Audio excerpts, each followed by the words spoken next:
This past April, 90 young musicians from the Empire State Youth Orchestra set out on a concert tour of Eastern Europe. Today, we take you along for their Melodies of Europe.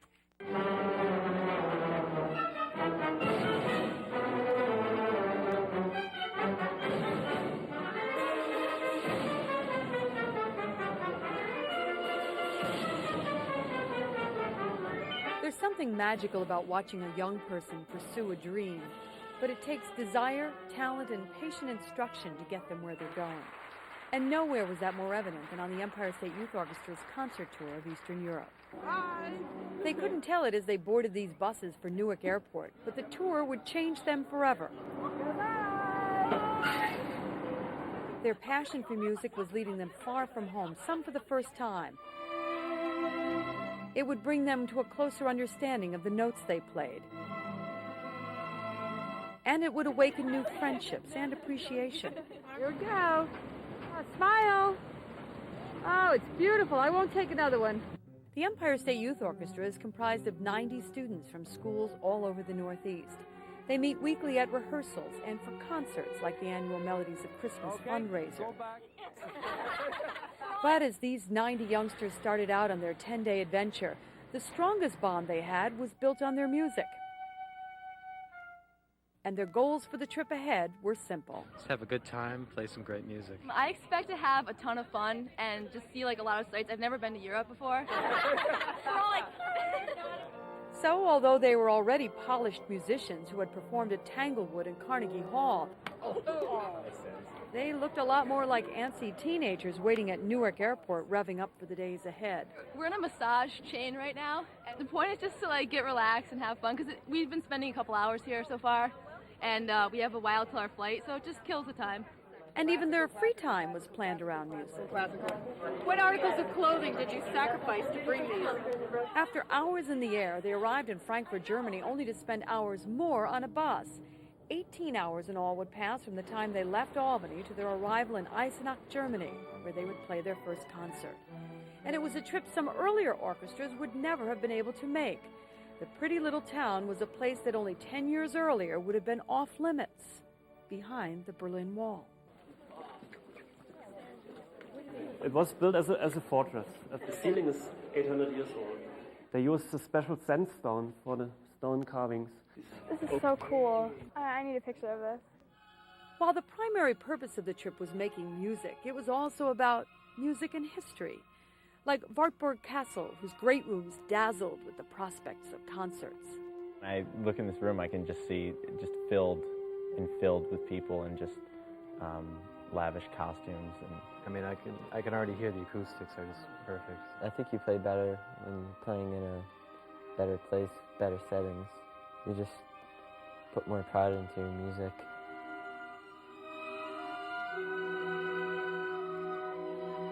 It was a scene that would be repeated all over Europe. Young people displaying a thoughtful maturity about their craft.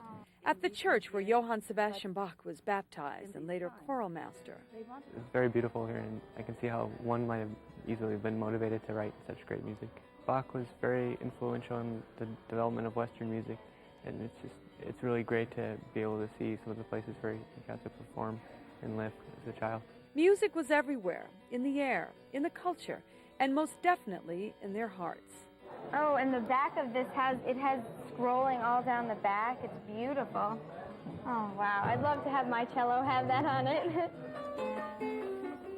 Their appreciation was obvious in the Bach Museum as they soaked up some living examples of the evolution of music.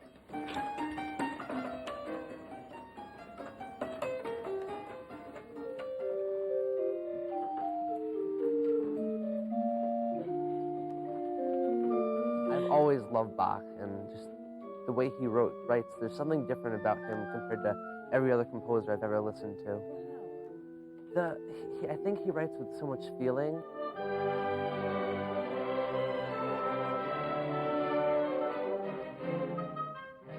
But the students had something of their own to give back.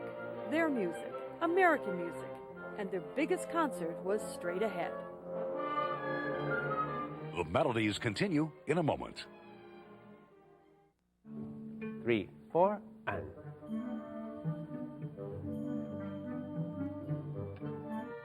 soft, soft, soft. Play in such a way that you can hear how your sound is behaving in this room. This is just for you to get used to this, all right? A couple of things I want to tell you. It got them to Carnegie Hall, and now it would get them to East Germany. Practice, practice, practice. The first rehearsal on this tour of Europe for the 90 young people in the Empire State Youth Orchestra. Less than 4 hours away was the biggest concert of the trip, a benefit for the Eisenach Epilepsy Foundation before an expected full house. Okay, let's start, please. Music director Francisco Noya took them through their paces. They would open with the Leonora Suite by Beethoven and follow up with American selections by Leonard Bernstein and Charles Ives. Instruments that had been packed away and flown across the Atlantic were balky. The concert stage was oddly configured. The students were short on time and long on trepidation. It feels different, feels as though they're expecting more than just a regular American audience. I thought it went pretty well, considering that we're so spread out and we're up on risers, and we usually don't sit on risers when we play concerts. Ben Russo was fighting the distance between his instruments and music director Noya. If you just watch Francisco the whole time, then it really helps you cue in on what you should be doing. You have to just disregard everything else. Andrea Davis faced a featured flute solo.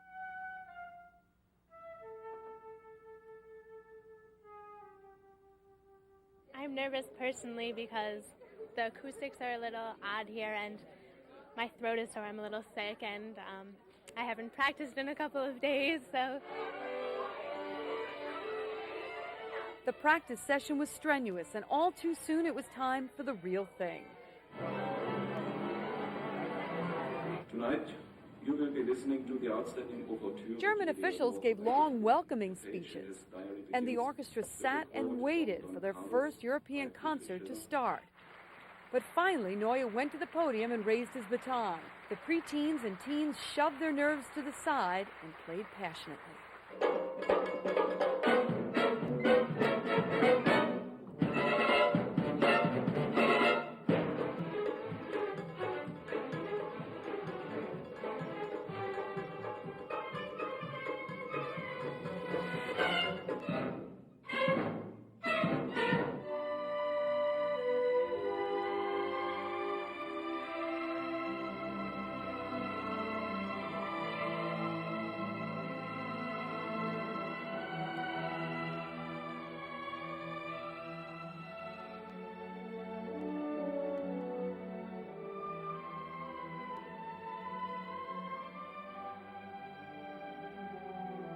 Like a well-rehearsed encore, the youngsters showed that the only substitute for youthful enthusiasm and bravado is skill, and they had both this night.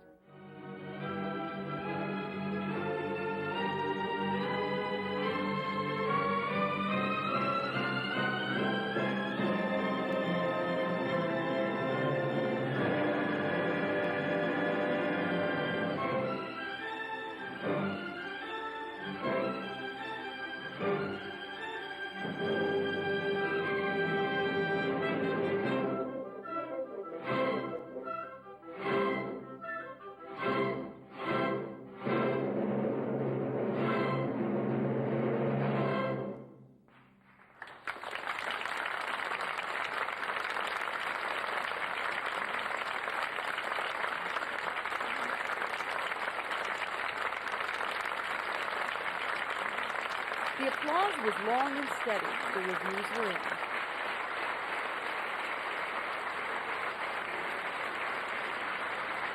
I'm very surprised about this nice concert, yes. Do you like the choice of music? Yes. For example, at best I find Bernstein was very good, very good. I think we were in the mood and we were ready to play. Everybody was really into it and nothing could go wrong. It was really awesome.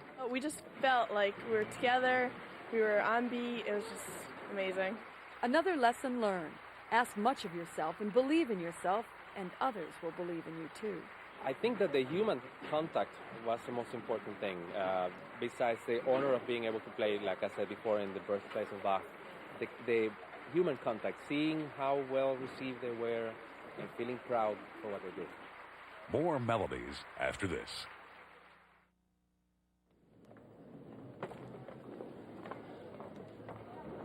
It looks so glamorous. Young people dressed in formal wear playing furiously and fearlessly for a well-heeled audience from another land. But European tours don't just happen. And if the members of the Empire State Youth Orchestra learned one lesson on this trip, it was this: hard work and commitment don't start on stage.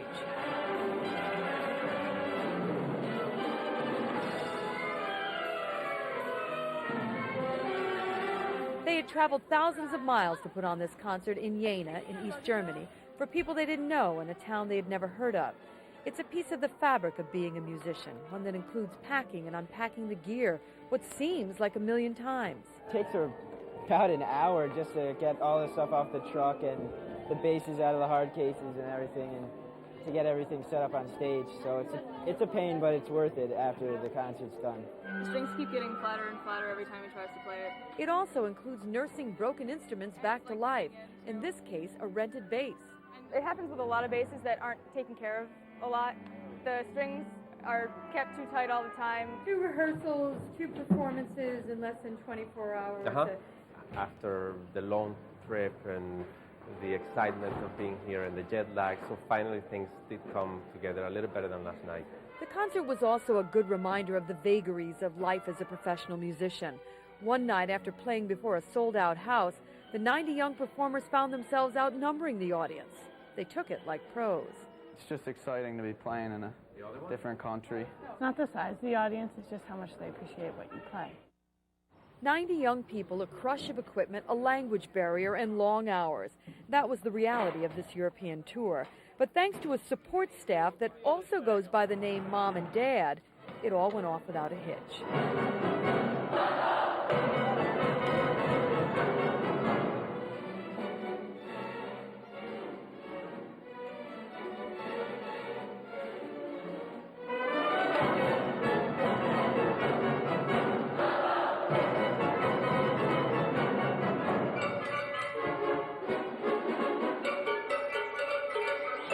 Sitting in the audience that night in Jena, and the night before, and again 4 days later, other times doubling as chaperones, official photographers, instrument keepers, or just plain sidekicks, were parents of the orchestra members.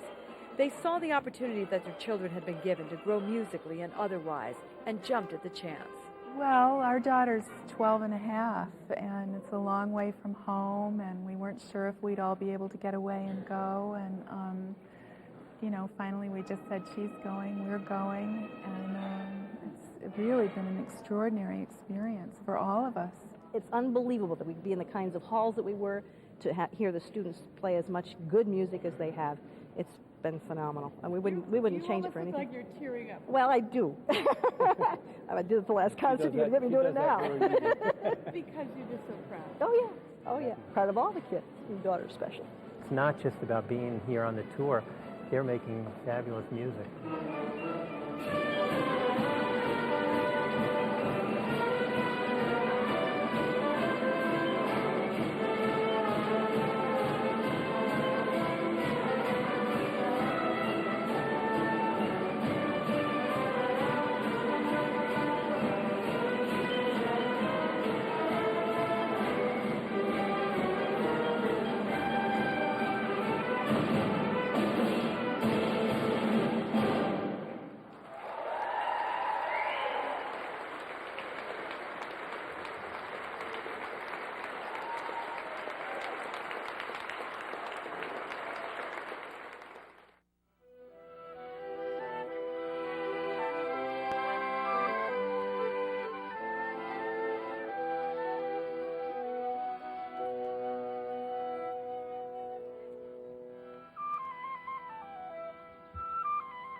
Imagine being a teenager floating down the Vltava River in Prague in the Czech Republic.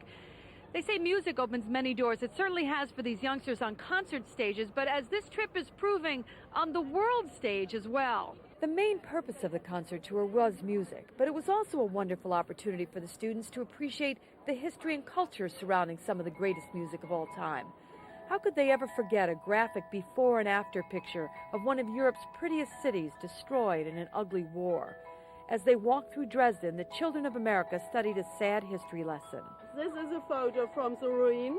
Shortly after the reunification of Germany, you can see this church in this form.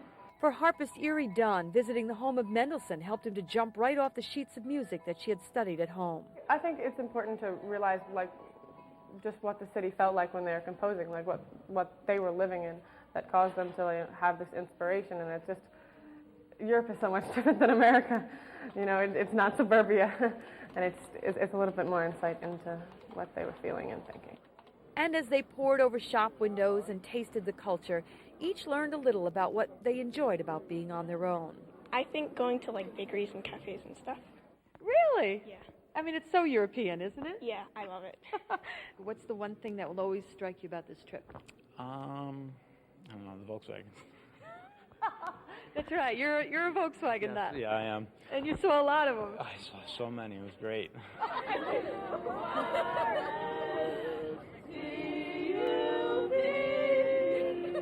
It may not have been their first or last trip to such a wonderful foreign world, but it was one that they shared with each other, and that made it special. We're having like so much fun. I think the best part is just spending time with all these people because, you know, you're getting like to know everyone, but just seeing all these cities is just so beautiful. It's just, we're having so much fun. I didn't expect Europe to be this beautiful. I'm taking it all in, and I think it's great. I think they come back different orchestra, and I think they come back different persons as well. It's just a chance of a lifetime to do something some of them may never, ever do again. More melodies next.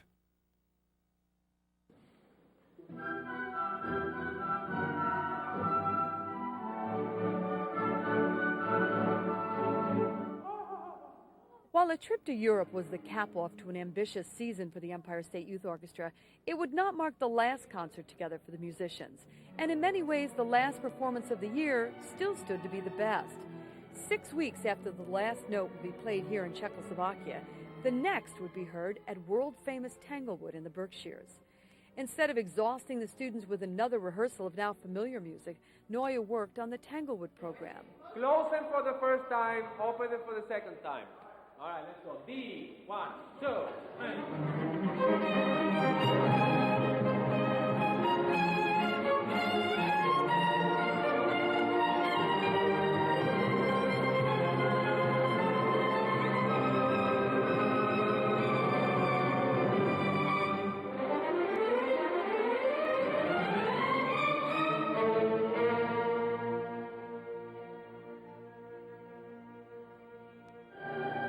Rehearsals signaled the start of some bittersweet feelings for the young musicians. Not only were some growing friendships about to be interrupted, but also a relationship with a man they had come to love was about to come to an end. For a decade, music director Francisco Neue had nurtured and developed the orchestra. It meant weekly commutes from his home outside Boston and a hectic schedule that had him conducting all over the world. And it was time, he said, to move on.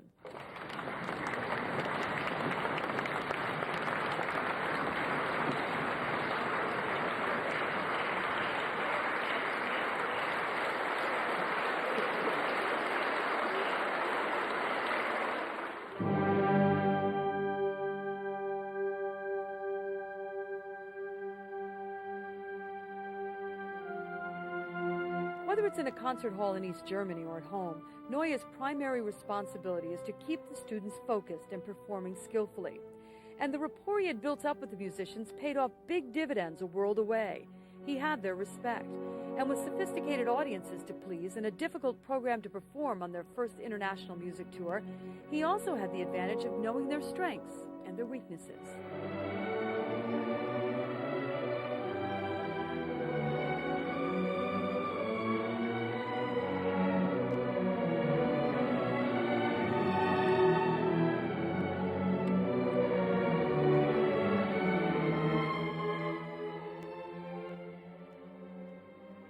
His playful style and forceful personality would be missed. All right, high fives. Nice playing. Very nice. I think he's he's probably the best conductor I've ever had the chance to work with. It's been a great privilege to work under him. I respect him very much because he's one of those people who, like, as soon as he starts talking, you know that he knows exactly what he's talking about. But I also think that he's my friend. What do you think his biggest strength is? He's very experienced and he knows what he's talking about, and he's got a sense of humor. I think he's a really good musician, and we're going to miss that a lot. And at the same time, as musicians, they also saw an opportunity for change and growth. Obviously, there'll be a big adjustment, but it'll be different. But I don't know, it might be interesting. But we're always going to miss Francisco. You know, It is always good to have a few different people. I mean, it's always good, because everybody has their own different style. They can be like a tangle of loose ends, confident, timid, outgoing, quiet. That, after all, is what a teenager is all about, working through the twists and turns to adulthood. But frayed nerves and fragile egos seemed to disappear when they picked up the bow or the sticks or stroked finger to metal. And playing in a time-honored music hall in a country many of their classmates couldn't put on a map may have been challenging, but it was not daunting. No matter that the tour was 10 days old and the young people had logged a dozen tour bus hours to get there, their passion and professionalism won out. Once again, the audience in this little spa town called Mariansky Lasnia was no bigger in size than they. But they had come to Europe to play, and they would do it one last time with a flourish.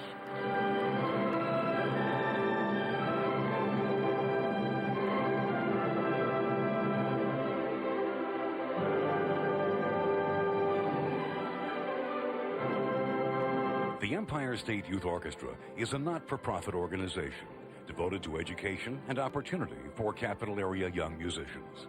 If you care to make a contribution, send it to the Empire State Youth Orchestra, 432 State Street, Suite 230, Schenectady, New York, 12305.